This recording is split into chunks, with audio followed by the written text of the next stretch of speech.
This is DD India and you're watching Express News, a program where we bring you top 100 news of the day. I'm Tanvi Taneja. Let's begin.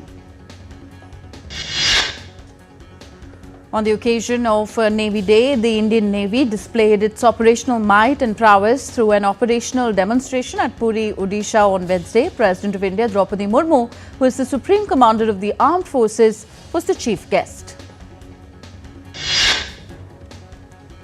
The event showcased the Indian Navy's operational demonstration, highlighting its capabilities and dedication to protecting India's maritime interests. In her address, President Murmu expressed confidence that the Indian Navy will make India realize the country's dream to become a developed country by 2047. India's Defence Minister Rajnath Singh extended greetings and warm wishes to all Indian Navy personnel and their families on Navy Day.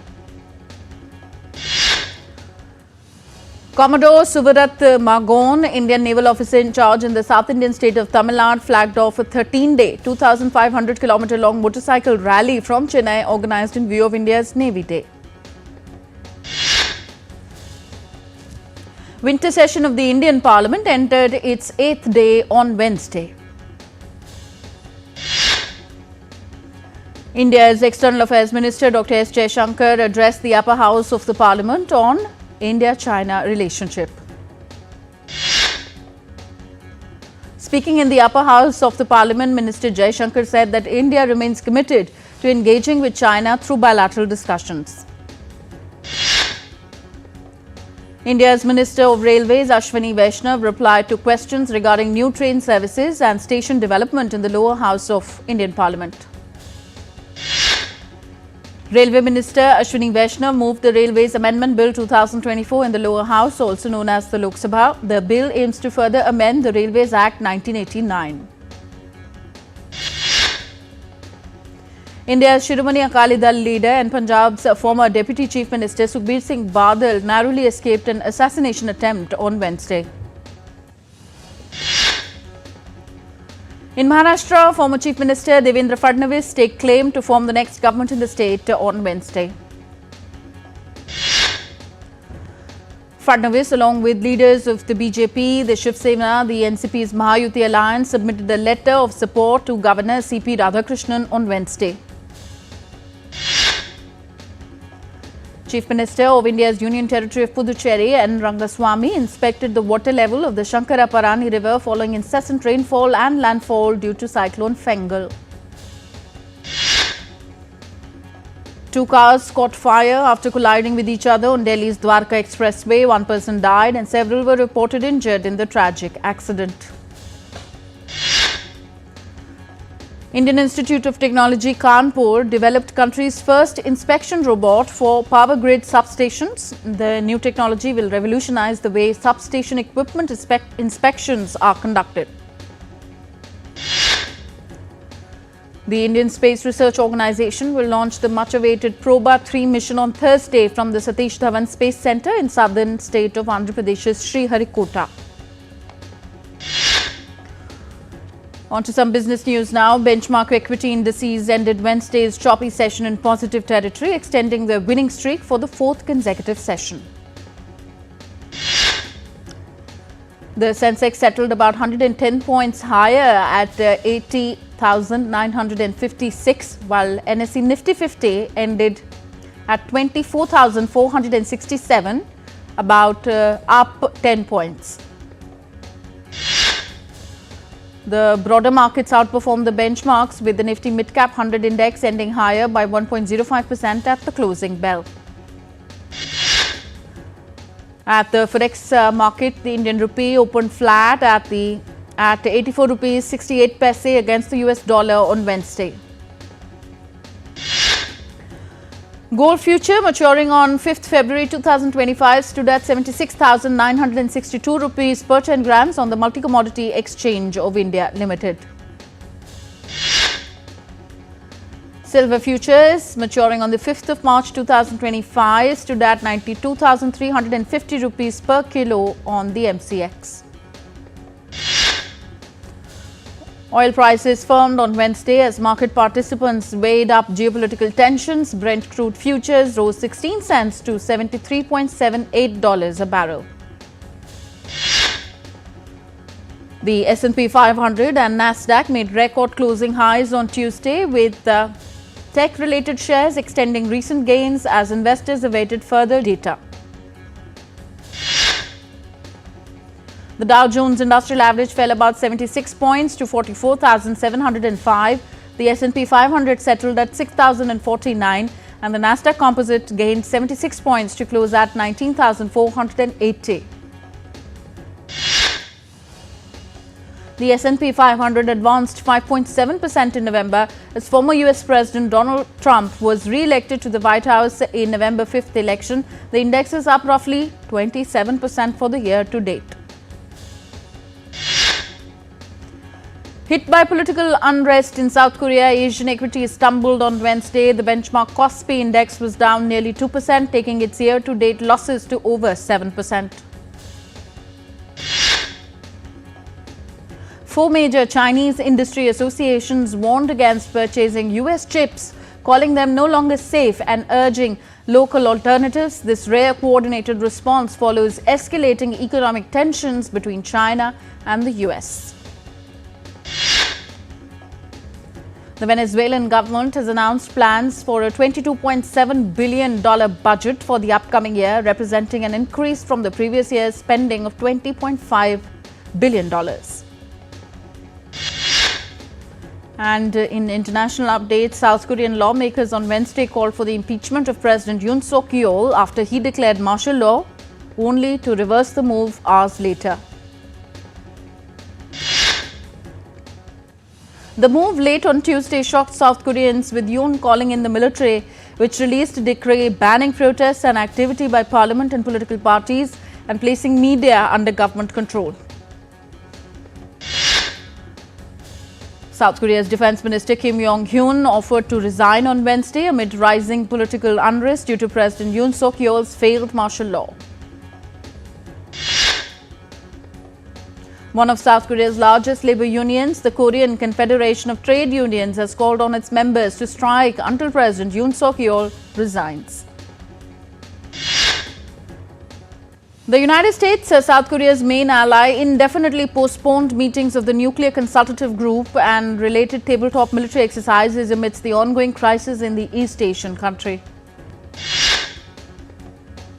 Philippine activists, religious leaders and former congressional members filed second impeachment complaint against Philippines Vice President Sara Duterte, accusing her of betrayal of public trust in misspending of $10.5 million while she was the education minister. Tensions between China and the Philippines are running high. Two coast guards of the two nations gave conflicting versions on Wednesday of a maritime confrontation around a contested shoal in the South China Sea. The United Kingdom has updated its travel advisory for Bangladesh, citing risks of terrorist attacks across the country. The French government is set to face no confidence motion on Wednesday that may end the administration of Prime Minister Michel Barnier, who has been in power for just 3 months. In West Asia, Syria faces a surge in conflict as rebels pressed closer to the key city of Hama following their stunning capture of Aleppo last week. NATO members gathered in Brussels for the second day of the two-day meeting on Wednesday. Secretary General Mark Rutte said that NATO allies must provide enough Ukraine support to change the trajectory. German Foreign Minister Annalena Baerbock said that Ukraine needs robust security guarantees and a just peace, adding the need for security guarantees that truly work. Ukrainian President Volodymyr Zelensky has called for urgent reinforcement along the eastern front as Russia forces advance, capturing villages in Donetsk and Zaporizhia. Russia and the United States clashed at the United Nations on Tuesday, accusing each other of supporting terrorism during a Security Council meeting convened over a sudden escalation in Syria. The United Nations has launched a $47 billion appeal for 2025 to aid 190 million people affected by conflict and starvation amidst fears of funding cuts from Western nations, including top donor, the United States. Thousands of Georgians protested for the sixth consecutive night in front of the parliament in capital Tbilisi against the government decision to not hold EU membership talks until 2028. Netumbo Nandi-Ndaitwah has been declared Namibia's first female president, cementing her place in history and continuing her party SWAPO's 34-year rule. In northern Mexico, a car explosion and the discovery of two dismembered bodies in abandoned boxes highlighted the intensifying internal conflict between the two main factions of the Sinaloa cartel. California has paused distribution of raw milk products after retail testing of two samples detected bird flu. The flu has spread among U.S. dairy cattle since March and has infected nearly 500 herds in California. The United Nations confirmed famine in Sudanese region of Darfur amidst a brutal civil war with millions facing hunger. Surging cholera and dengue outbreaks deepen the crisis.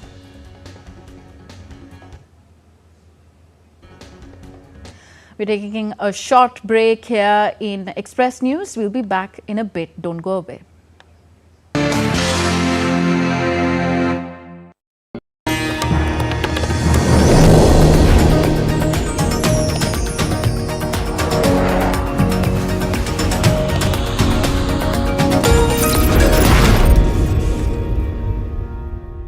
पापा ने कहा engineer बनो, बन गया।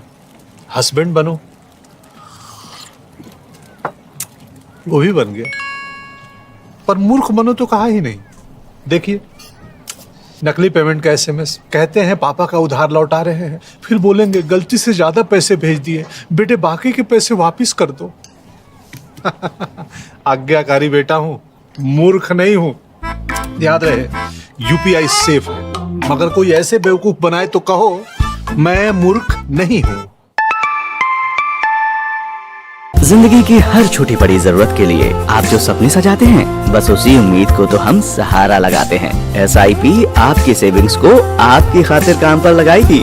आज ही अपनी पहली SIP की शुरुआत करें। अधिक जानकारी के लिए अपने वित्तीय सलाहकार से परामर्श करें। एलआईसी म्यूचुअल फंड द्वारा निवेशक शिक्षा की एक पहल। म्यूचुअल फंड निवेश बाजार के जोखिम के अधीन है। योजना से संबंधित सभी दस्तावेजों को ध्यान से पढ़ें।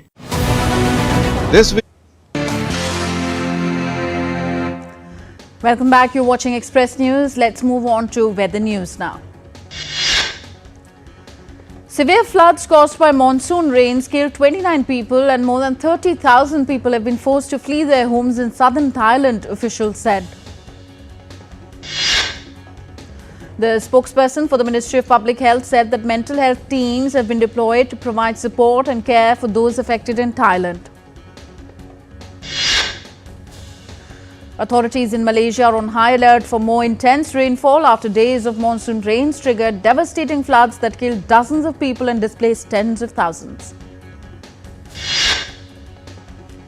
Malaysian authorities said 5 days of heavier than expected rain that battered the country's east coast last week was equal to the rainfall over the past 6 months.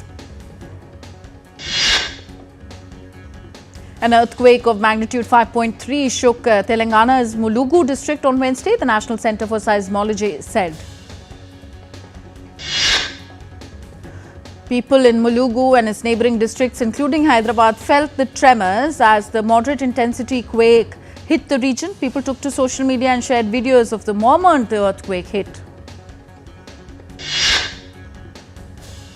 Delhiites on Wednesday are witnessing a big relief in air quality as the national capital's air quality index has come down significantly despite remaining in the poor category.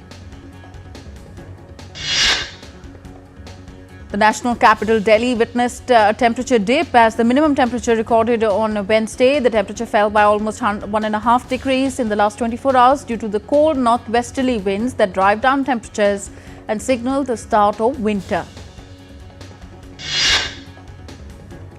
India's Doda district in Jammu and Kashmir has recently been transformed into a winter wonderland due to heavy snowfall, attracting tourists with its snow-covered landscapes and picturesque beauty. Preparations are underway in India's Prayagraj for Mahakumbh 2025. Mahakumbh Mela or fair is scheduled to begin on January 13, 2025 and it will end on February 26, 2025. Indian Institute of Technology Kanpur developed country's first inspection robot for power grid substations. The new technology will revolutionize the way substation equipment inspections are conducted. The robot is equipped with an array of sensors such as high-definition visual, infrared, thermal and stereo cameras that can automatically detect anomalies and potential faults in equipment. The humanoid robot market looks set to explode in the coming years, with companies vying to be the first to get a viable android into our daily lives. The merging of AI and engineering is also significantly advancing the field of humanoid robotics, as engineers design robots to mimic human form and movement, while AI provides the brain power. In Egypt, the Mansoura University Vertebrate Paleontology Center earned a Guinness World Record for unearthing the smallest fossil of ancient whales, dating back around 41 million years. According to the Guinness World Records website, the discovered basilosaurid whale is 2.5 meters in length. Jaguar has revealed a new concept car as the luxury brand moves to being an all-electric car maker and is in the wake of rebranding its logo. Jaguar is preparing to relaunch as an electric-only automaker in 2026. In the sun-drenched fields of northern Tunisia, two farmers have emerged as pioneers in the country of a crop known as red gold. Faced with the impact of climate change on their livelihoods, they've turned to saffron. The two farmers' collaboration has proven that saffron, cultivated for thousands of years as a spice, dye and medicine, can thrive in Tunisia's climate. A gingerbread recreation of a Hungarian village has been unveiled by locals ahead of Christmas, featuring models of 100 houses as well as local businesses, churches and the mayor's office. Hungarian village also features details such as a working train, church windows made of crushed candy and lampposts also modelled on gingerbread with LED lights. Europe's most expensive Christmas tree went on display in Munich. The almost 3-meter gold tree made of 2024 Vienna Philharmonic coins has its worth at more than 5.2 million euros.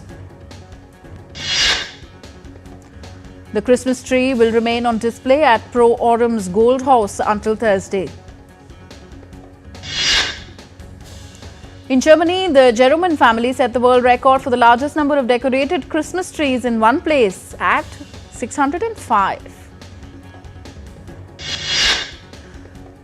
The German family has already broken the same record 6 times in the past, and in the last year, the number that earned them the record was 555 trees. A portrait of the French poet Arthur Rimbaud, drawn by fellow poet Paul Verlaine, sold for 585,000 euros in an auction in Paris. The sketch was sold after a long auction battle, according to Drought Auction House, for much more than the original 100,000 to 200,000 euros estimate. British actress Keira Knightley said that her new thriller series Black Doves stands out for its tongue-in-cheek take on the world of espionage. Black Doves is set in London in the lead up to Christmas, and Barton said that he wrote the screenplay on a bit of a whim between Boxing Day and New Year's 2 years ago. The year kicked off with award season, which historical drama Oppenheimer dominated with win after win for its British director Christopher Nolan, as well as actors Cillian Murphy and Robert Downey Jr. Pixar movie Inside Out 2 became the highest grossing animated film of all time in July. It has taken $1.698 billion at the global box office so far. Disney has debuted the first trailer for its upcoming live-action remake of Snow White. The landmark original animated film was released in 1937.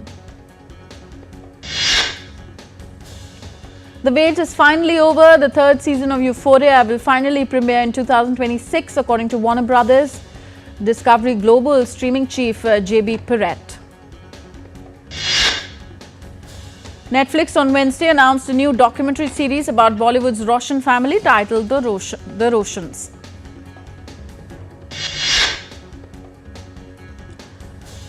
In La Liga, double goals from captain Rafinha helped Barcelona secure the 5-1 victory, first time in a month against Mallorca on Tuesday. Novak Djokovic will begin his preparations for next month's Australian Open by playing at the Brisbane International Warm-Up Tournament. Team India banned open net practice sessions after more than 5,000 spectators came to the Adelaide Oval to watch the side. India have expressed a preference for their remaining training sessions to not be open for public to minimize potential noise or distractions. KL Rahul on Wednesday opened up about the mental challenge of playing in different batting positions over the years, but said he is now comfortable in any role. England on Tuesday announced an unchanged playing 11 for the second test match against New Zealand at the Basin Reserve starting Friday. Heinrich Klaasen is set to captain South Africa in 3 T20 matches against Pakistan next week, allowing Aiden Markram to concentrate on the test series. The Pakistan Cricket Board named the squads for the upcoming South Africa tour. The tour will consist of 3 T20Is, 3 ODIs and 2 tests. Shan Masood will captain Pakistan during the test series, while Mohammad Rizwan has been named as the skipper for the white ball matches. Babar Azam returned to Pakistan's test squad for its 2-match series against South Africa, while pacer Shaheen Shah Afridi has been dropped. Ace spinner Taijul Islam led Bangladesh to a historic test victory over West Indies in the second match of the series at the Sabina Park in Kingston. India qualified for the semi-finals of the Under-19 Asia Cup after thrashing UAE by 10 wickets in their final group game in Sharjah. In the Asia Pacific Deaf Games 2024, Ramesh Kumar won a silver medal for India with a throw of 55.85 meters in the men's javelin throw event. India secured its first gold medal in the 4x400 meters mixed relay. The Indian Deaf team defeated the team from Kazakhstan, while China came on the third spot. And in table tennis, the Indian Deaf women team defeated Korea 3-0 in the semi-final on Wednesday. The Indian team will now face China in the finals. So that is it in Express News. Thanks for being with us on DD India. Namaskar.